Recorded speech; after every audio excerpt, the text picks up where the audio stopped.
A veces algunos hermanos argentinos me dicen que por qué me meto a hablar de la economía de su país. Pero es que nuestro corazón mexicano se encuentra en modo solidaridad, o al menos el mío, se encuentra en modo solidario por las crisis que tienen repetidamente pasando siempre que yo tengo signo de existencia. México pasó terribles años con el neoliberalismo desde 1988 hasta 2024, en que llegó al poder Andrés Manuel López Obrador. Largos 36 años.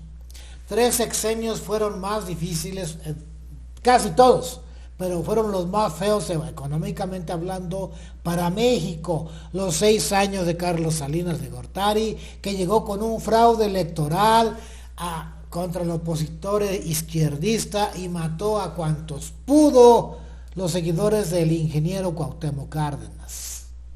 Luego, después del asesinato del candidato del mismo PRI, ordenado por Salinas de Gortari contra Luis Donaldo Colosio, y posteriormente la imposición de Ernesto Zedillo Ponce de León, que fue peor que Salinas al endeudar enormemente al país con deudas de los bancos que primero nacionalizó José López Portillo en 1982, y luego Salinas de Gortari los volvió a privatizar dándolos a sus allegados.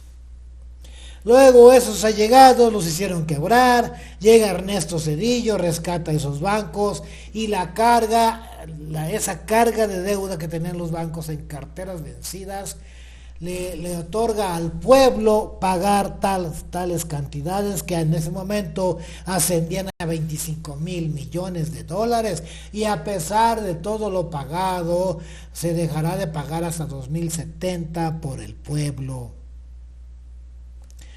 Entonces, si esto es para información de nuestros hermanos argentinos, que los tienen endeudados hasta el cuello, los gobiernos entreguistas, y no sabemos cuándo saldrán de esa farsa de política económica derechista, desde antes de Saúl Menem, después con Saúl Menem, ahora con el desquiciado Milei.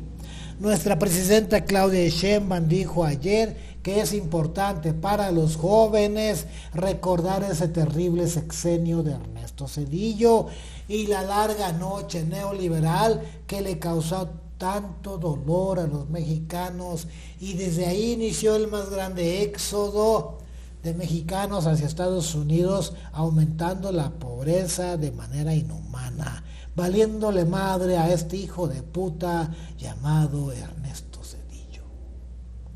Y todavía regresa y se atreve el orangután a decir que el gobierno de Sheinbaum es autoritario solo porque ahora el pueblo va a elegir con votos a jueces de distrito, magistrados de tribunales y ministros de la Suprema Corte.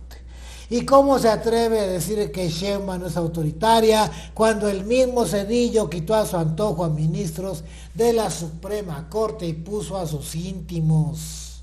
De esa calaña es la hipocresía de estos impresentables y deleznables sujetos.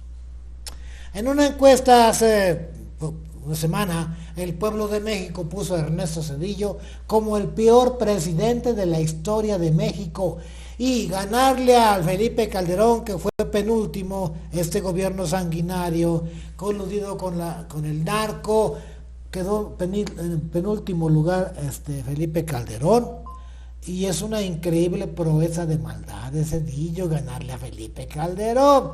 Pero con el empuje de los mexicanos ahora tenemos buenas noticias. De acuerdo a informes de PricewaterhouseCoopers, PwC y Standard Chartered, en un estudio de economía internacional al cual le llamaron The Long View o la visión a largo plazo, y dice cómo cambiará el orden económico mundial en 2050.